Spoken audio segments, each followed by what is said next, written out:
యేసు ప్రభు చెబుతుంది అదే. విసుగు చెందిపోయిన వారు, వేసారిపోయిన వారు, నలిగిపోయిన వారు, కృంగిపోయిన వారు, కృషించిపోయిన వారికి మనం సహాయం చేయాలి, ప్రార్థన చేయాలి, ధైర్యపరచాలి, ప్రోత్సహించాలి. 14వ వచనం చదువుకుందాం. ఆయన చిన్నవాడ లెమ్మని నీతో చెప్పుచున్నాననగా ఆ చనిపోయిన వాడు లేచి కూర్చుండి మాటలాడసాగెను.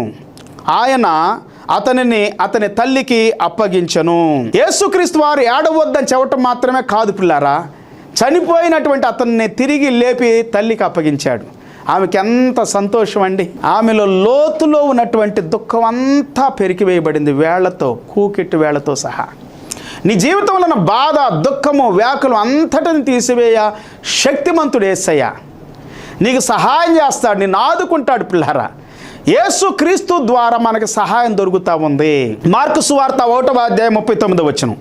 ఆయన గలిలయనంతటా వారి సమాజ మందిరములలో ప్రకటించుచు దయ్యములను వెళ్ళగొట్టుచు ఉండెను. దేవుని వాక్యాన్ని ప్రకటిస్తూ